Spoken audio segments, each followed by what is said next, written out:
이 시간 우리 다 같이 하나님의 말씀 보시겠습니다. 하나님 말씀은 역대기하 14장에 있는 말씀이 되겠습니다. 역대기하 14장 1절로 5절까지 말씀을 제가 봉독해 드리겠습니다. 이처럼 아비야가 자기 조상들과 함께 잠드니 그들이 그를 다윗의 도시에 묻으니라. 그의 아들 아사가 그를 대신하여 통치하니 그의 시대에 그 땅이 10년 동안 평온하였더라. 아사가 주 자기 하나님의 눈에 선한 것과 올바른 것을 행하였으니 그가 이방 신들의 제단들과 산당들을 제거하고 형상들을 부수며 작은 숲들을 베어내고 유다에게 명령하여 주 그들의 조상들의 하나님을 구하게 하며 율법과 명령을 행하게 하고 또 유다의 모든 도시에서 산당들과 형상들을 제거하였더라. 왕국이 그 앞에서 평온하였더라. 기도하십시다. 살아계신 아버지 하나님, 하나님께서 우리를 사랑하셔서 이렇게 참 죄와 사망에서 구원해 주시고 하나님 거룩한 아들, 딸이 되는 권세를 덧입게 해주시고 하나님을 예배할 수 있는 이 자리, 이 거룩한 자리에 우리를 불러 모아 주신 것을 감사합니다. 아버지 하나님, 오늘 저희가 온전한 마음으로 하나님을 예배하게 하시고 그 하나님의 음성을 듣게 하시고 우리를 향하시는 하나님의 뜻이 무엇인가 분별하고 그 뜻대로 하나님의 영광 위에 가장 가치 있는 그런 삶을 살아갈 수 있도록 도와주옵소서. 오늘 이 연약한 종을 붙드시고 사용해 주시기를 우리 주 예수님의 이름으로 간절히 기도하옵나이다. 아멘. 오늘날 신앙생활 하는 사람들의 삶을 가만히 살펴보면 대체적으로 두 가지 유형이 있다는 사실을 보게 되는데, 하나는 날마다 하나님의 은혜와 감사가 넘치는 정말 그 삶에 감격이 있는 그런 놀라운 삶을 살아가는 사람들이 있는가 하면, 또 하나는 하나님의 은혜와 감사가 전혀 없는 그야말로 무미건조한 삶을 살아가는 사람들이 있습니다. 그렇다면 왜 어떤 사람들은 정말 하나님의 성령님이 충만하고 하나님의 은혜가 넘치는, 그래서 기쁨이 있고 감격이 넘치는 그런 삶을 살아가고, 또 어떤 사람들은 날마다 염려와 근심 속에 그런 무미건조한 삶을 살아갈까요? 우리가 이렇게 한번 생각해 보십시다. 여러분, 신앙생활에 가장 핵심적인 요소가 있다면 그게 뭘까요? 가장 핵심적인 요소가 있다면 그것은 내가 하나님을 얼마나 아느냐 하는 거예요. 내가 하나님을 얼마나 아느냐. 왜냐하면 내가 하나님을 얼마나 아느냐에 따라서 그분을 믿게 되고 그분을 의지하게 되고 그분의 손길을 체험하며 살아갈 수 있기 때문입니다. 다시 말하면 하나님의 은혜와 성령의 충만한 삶을 살아가지 못하는 사람들은 대체적으로 하나님을 모르는 거예요. 하나님이 누구신지 모르는 거예요. 그래서 하나님 중심적으로, 성령이 충만한 사람들은 반대로 하나님을 아는 거예요. 그래서 하나님 중심적으로 살아가는 사람들이고, 날마다 염려와 근심 속에 무미건조한 삶을 살아가는 사람들을 보면 예외 없이 하나님을 모르는 거예요. 그래서 자기 중심적으로 살아가는 사람들이란 사실을 발견하게 됩니다.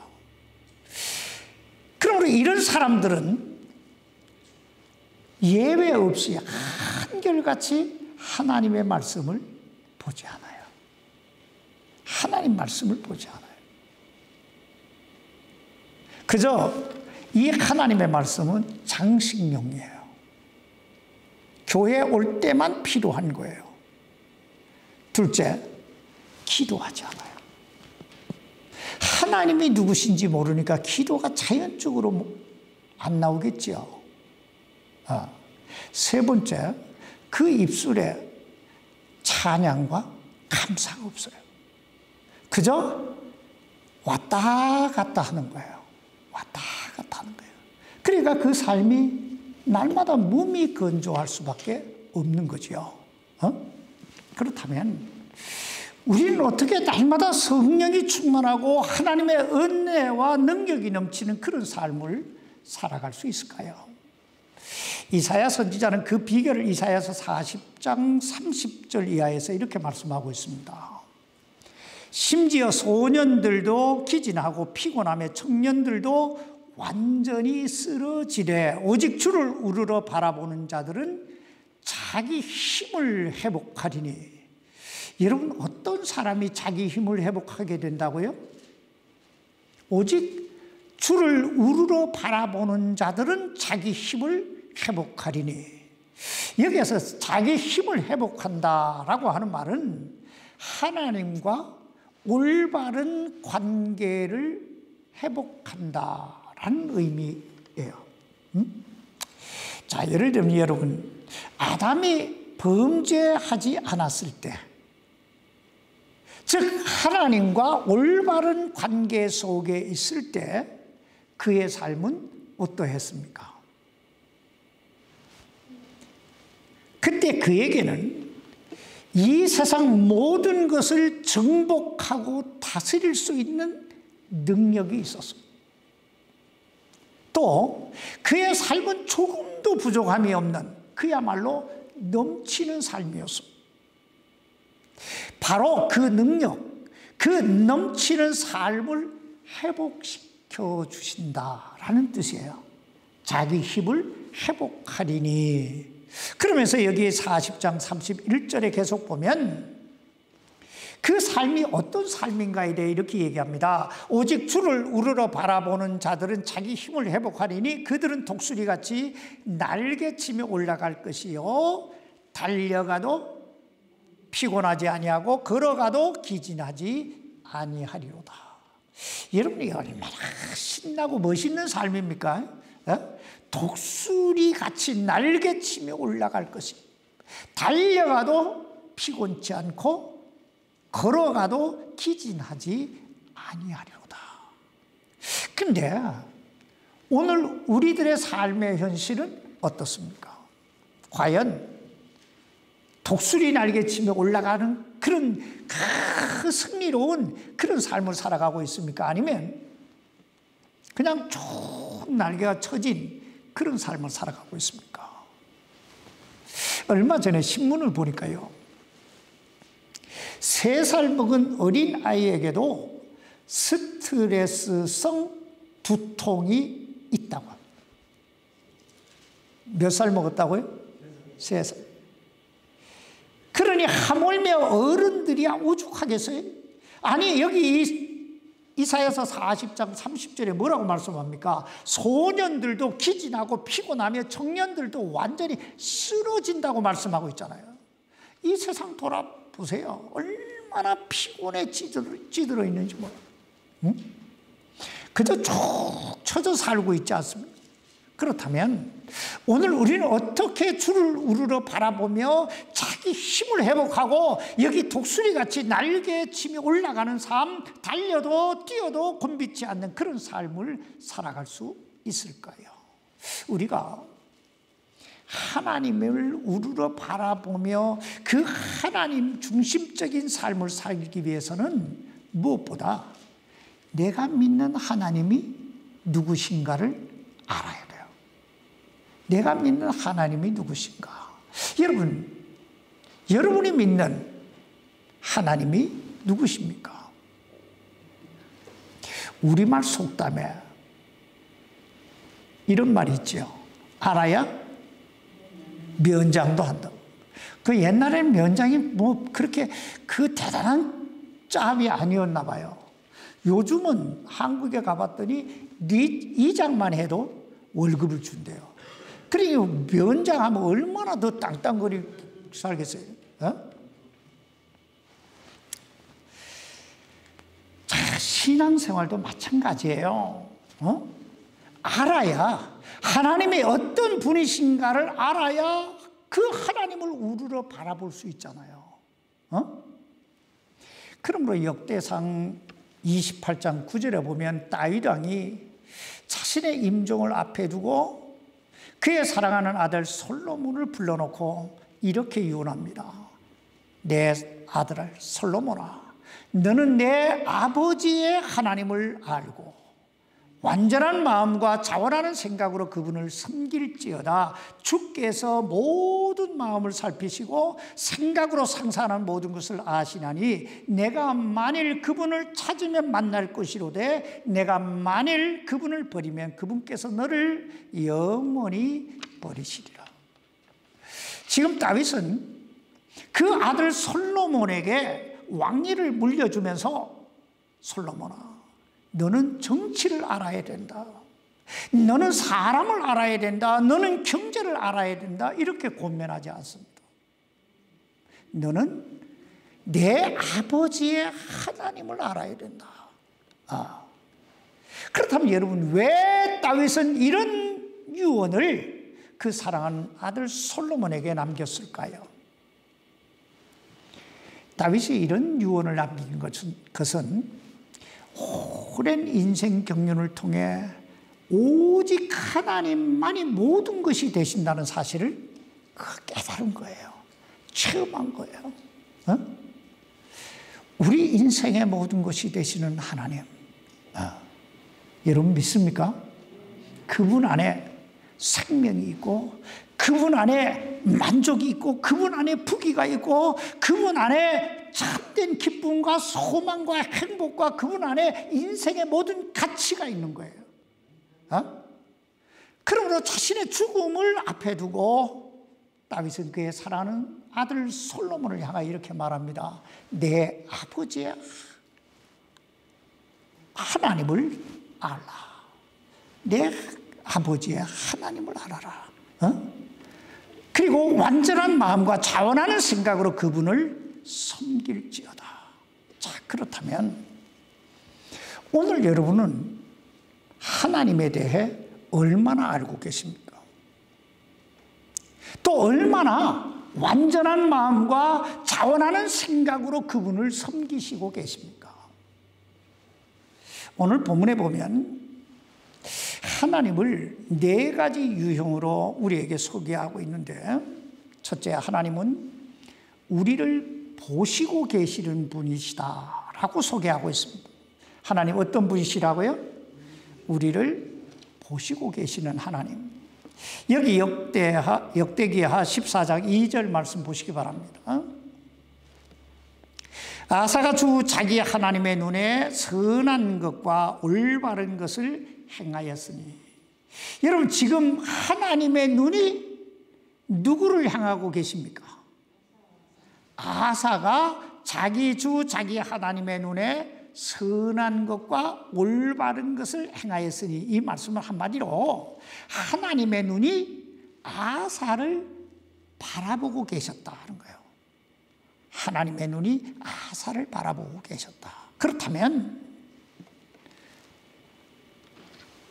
그 아사를 바라보시던 하나님의 눈이 오늘은 누구를 바라보고 계실까요? 오늘 우리 각 사람을 하나님의 눈이 바라보고 계시는 줄 믿습니다. 하나님이 나를 바라보고 계신다. 여러분, 이 사실이, 즉 하나님이 나를 보시고 계신다는 이 사실이 여러분에게 축복이 되십니까? 아니면 부담이 되십니까? 사실 어떤 사람에게는 축복으로 다가올 것이고 또 어떤 사람에게는 엄청난 부담으로 다가올 거예요. 아니, sometimes 축복으로, sometimes 부담으로 다가올 거예요. 내가 어떤 자리에서 내가 무엇을 하고 있느냐에 따라 그 느낌은 달라지겠죠. 오늘날 복음을 제대로 깨닫지 못하는 사람들은요, 어떤 때는 천국 갈 것 같고 어떤 때는 지옥 갈 것 같고 라고 말해요. 천국과 지옥을 왔다 갔다 해요. 왜 그런 줄 아세요? 행위로 구원받으려고 하니 그런 거예요. 내가 뭔가 주님을 위해 열심히 할 때는 내가 천국 갈 것 같고, 좀 그렇지 못할 때는 내가 지옥 갈 것 같고, 왔다 갔다 하는 거예요. 그런데 여기에서 하나님이 바라보시고 계신다는 이 개념, 이거는 지금 내 삶의 상태를 얘기하는 거예요. 구원하고는 상관이 없는 거예요. 그렇다면 하나님께서 왜 우리의 삶을 보시고 계실까요? 왜 바라보고 계실까요? 근본적으로 하나님께서 우리를 바라보고 계시는 이유는요, 우리를 사랑하시기 때문에요. 우리를 사랑하시기 때문에요. 여러분 한번 생각해 보세요. 어린 아이를 둔 부모는 24시간 그 아이에게서 눈길을 떼지 못합니다. 왜 눈길을 떼지 못합니까? 잃어버릴까 봐, 다칠까 봐, 넘어질까 봐. 이처럼 하나님이 우리를 보시고 계시는 이유도 마찬가지예요. 하나님이 우리를 사랑하시기 때문에.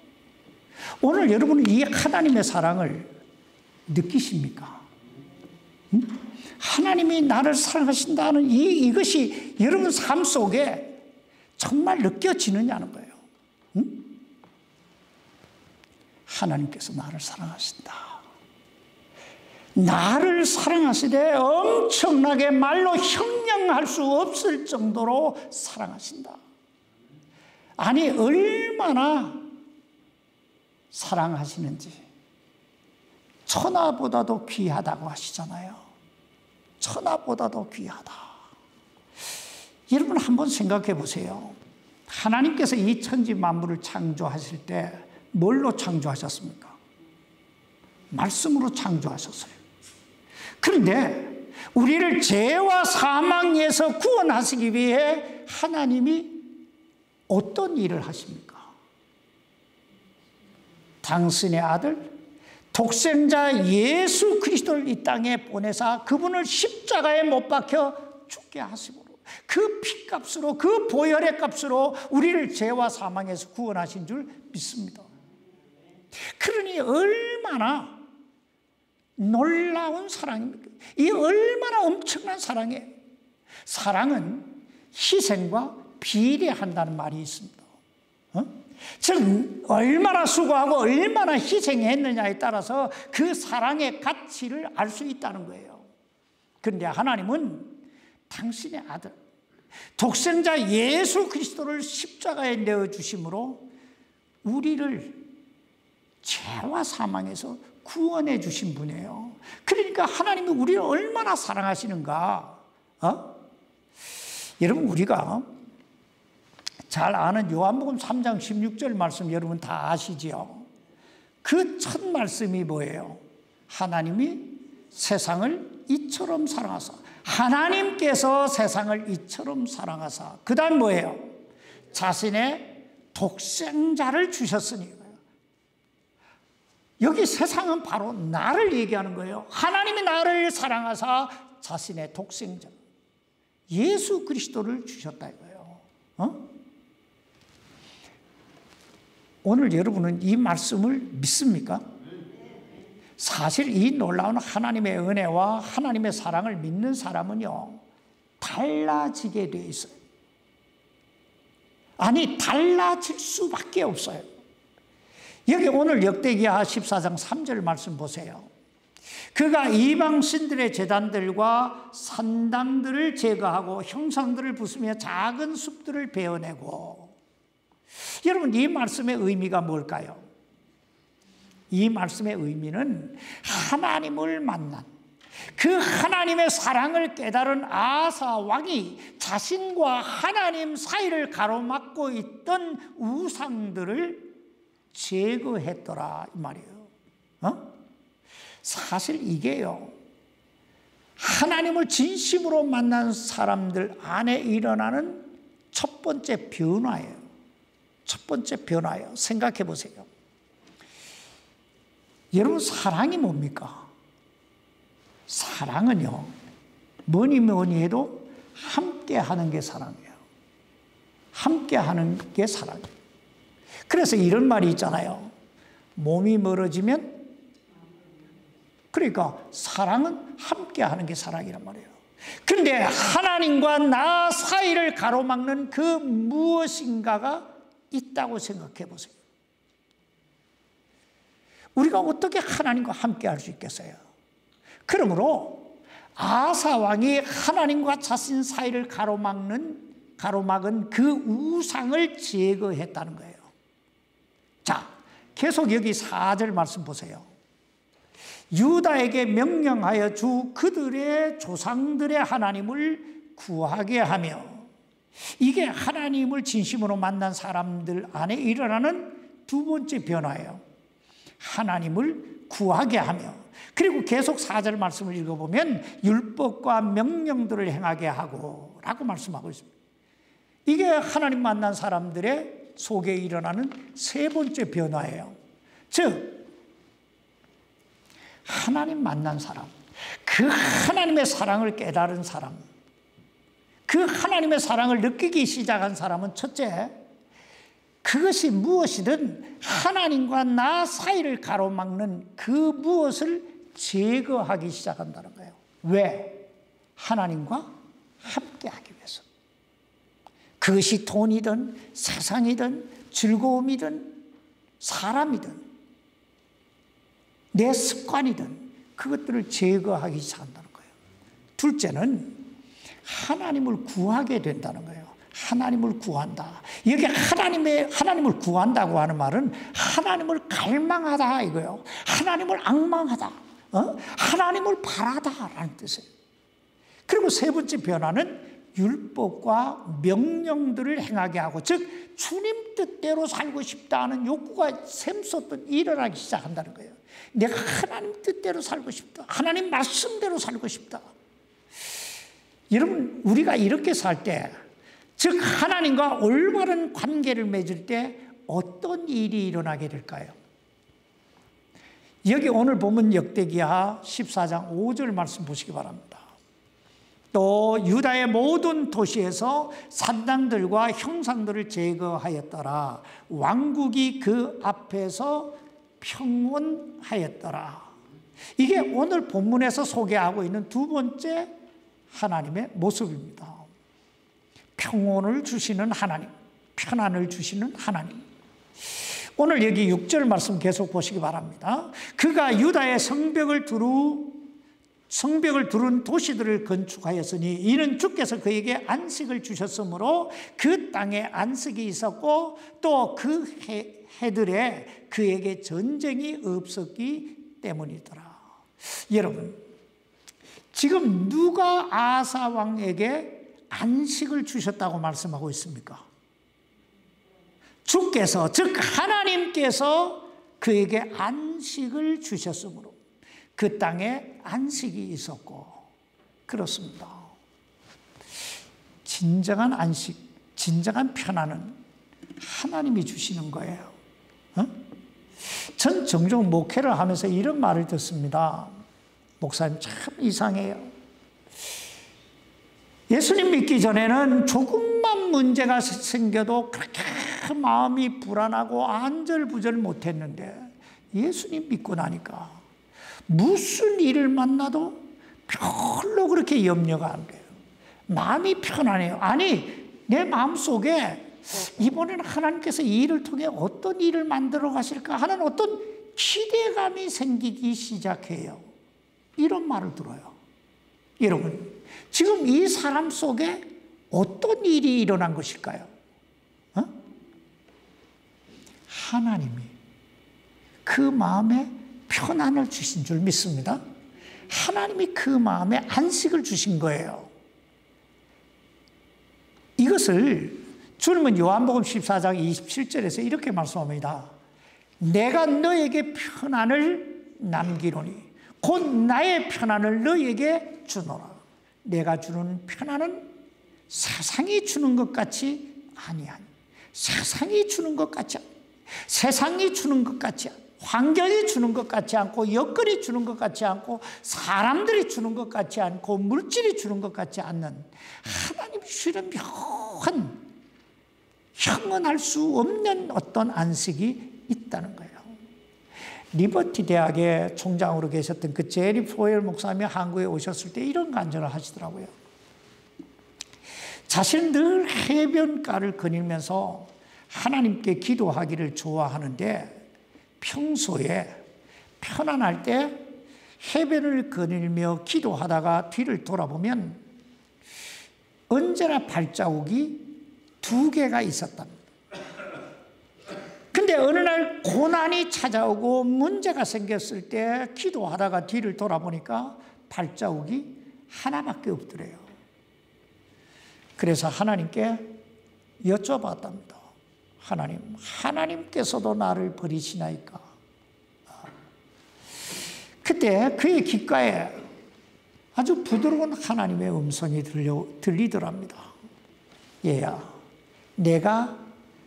너가 너무 위험한 가시밭길을 걸어서 내가 너를 아예 업고 가느니라. 이것이 우리를 향하시는 하나님의 사랑이고, 이것이 우리를 향하시는 하나님이 우리에게 주시는 편안이에요. 그런데 참 이상한 거, 이해할 수 없는 게 인간이에요. 이렇게 하나님의 복을 주시면 하나님 다 의지하고 살 것 같잖아요. 근데 이상해요. 하나님께서 아사 왕을 사랑하사 그에게 편안을 주시고 안식을 주시자 아사 왕이 무엇을 하는가 잘 보세요. 여기 7절입니다. 7절, 8절 말씀 계속 보십시다. 그러므로 그가 유다에게 이르되 이 땅이 아직 우리 앞에 있을 때에 우리가 이 도시들을 건축하고 그것들 주위에 성벽과 망대와 문과 빗장을 만들자.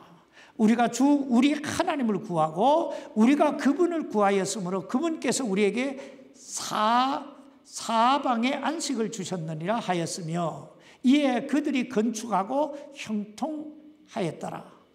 아사에게 유다에서 나온 큰 방패와 창을 잡은 자 30만 명과 베냐민에서 나와 작은 방패를 잡으며 활을 당기는 자 28만 명으로 구성된 군대가 있었는데 이들은 다 강한 용사이더라. 여러분, 하나님께서 아사 왕에게 편안을 주시니까, 안식을 주시니까 아사 왕이 뭘 했다고요?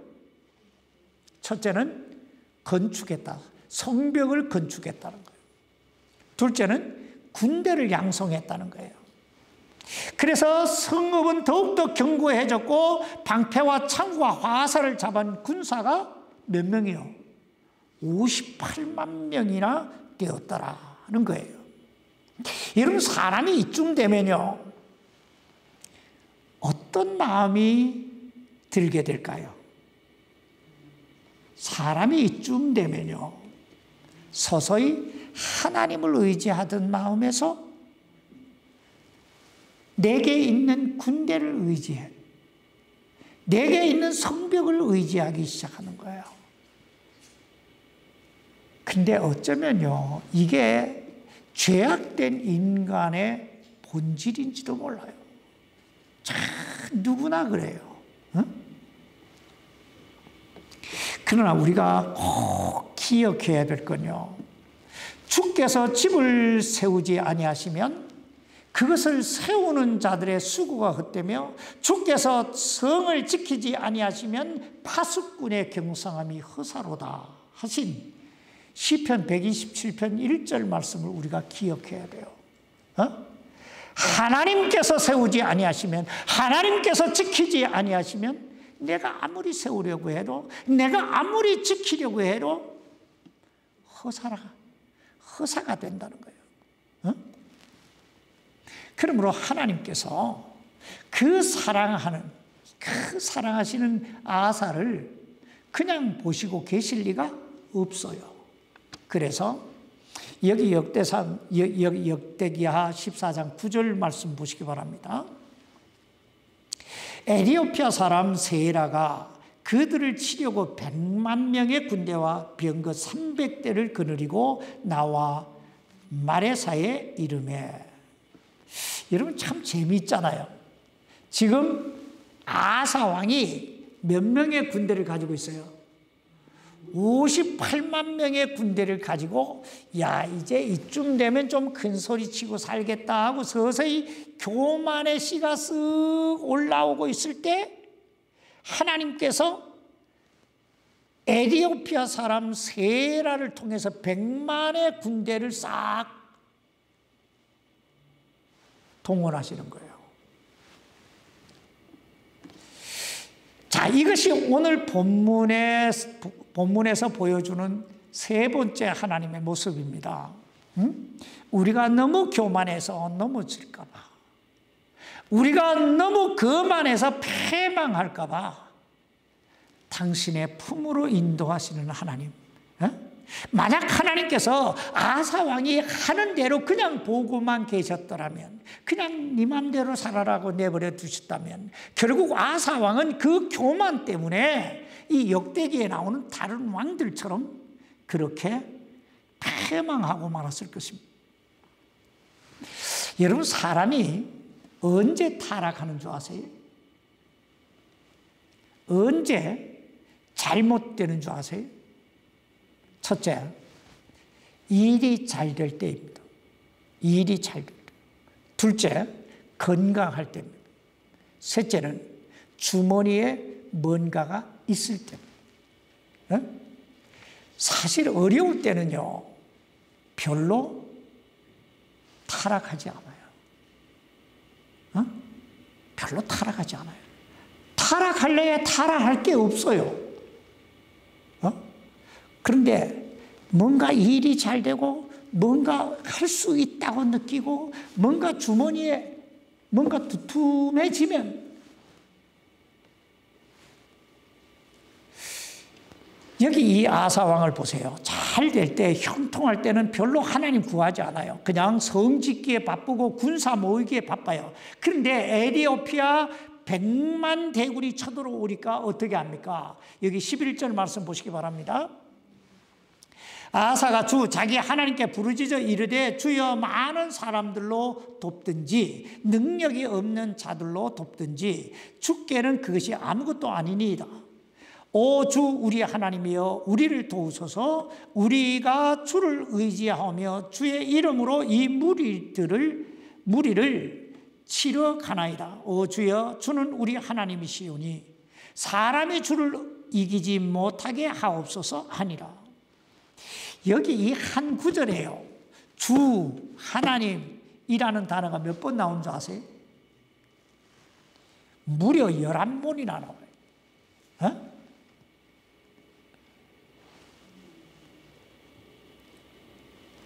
근데 우리가 여기서 한 가지 기억해 둬야 할 게 있는데, 모든 고난이 죄 때문에 오는 것은 아니라는 거예요.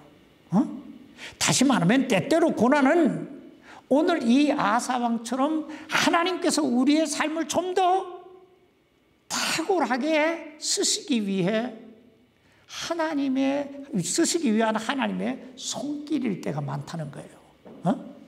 마지막으로 오늘 본문은 하나님 우리에게 승리를 주시는 하나님이라고 소개하고 있습니다. 여기 12절 말씀 보세요.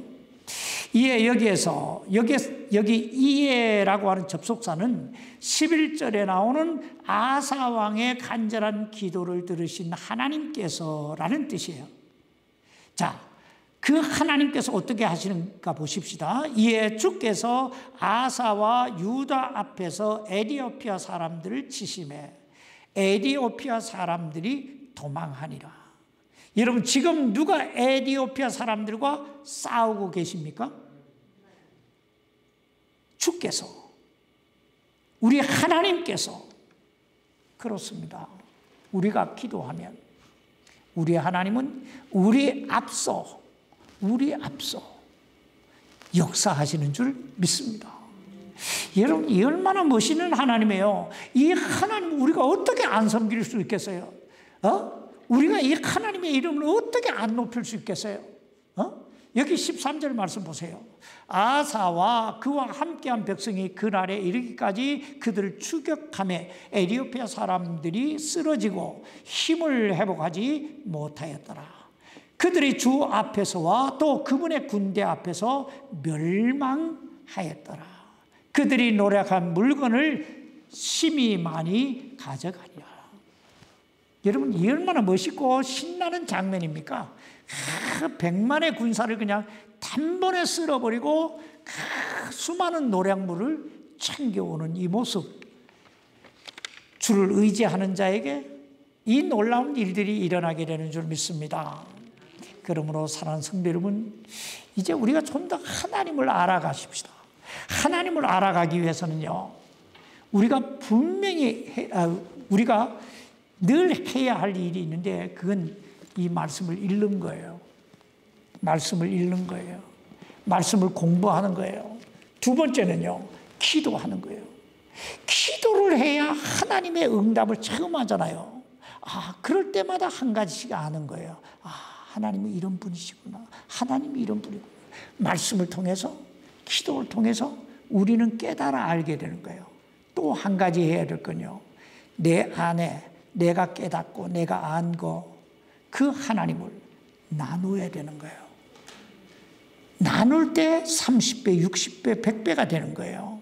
앞으로 이 세상은요, 점점 더 요동치게 될 거예요. 앞을 볼 수 없는 시대가 되어버릴 겁니다. 왜냐하면 주님의 재림이 가까웠기 때문에요. 그러므로 우리가 꼭 해야 될 거, 하나님 더 많이 알자. 둘째, 하나님과 더 올바른 관계를 맺어가자. 그럴 때 이 아사에게 은혜를 주시고 안식을 주시고 승리를 주셨던 하나님께서 오늘 우리 삶에도 은혜를 주시고 안식을 주시고 승리를 주실 줄 믿습니다. 기도하십시다. 살아계신 아버지 하나님, 우린 늘 하나님을 믿는다고 하면서도 별반 하나님을 믿지 않는 사람들과 다르지 않는 그런 삶을 살아갈 때가 많습니다. 아버지 하나님, 우리가 더 참 주님 앞에서 믿는 자답게 하나님의 아들과 딸답게 살아가는 그런 삶을 살 수 있도록 주여 도와 주옵소서. 우리가 우리에게 주어진 이 모든 게 하나님의 은혜라고 하는 것을 깨닫고 늘 그 하나님의 이름을 높이고 하나님과 늘 동행하는 그런 멋있는 그리스도인 하나님 아들 딸다운 그런 삶 이루게 도와 주옵소서. 살아계신 예수님 이름으로 기도하옵나이다. 아멘.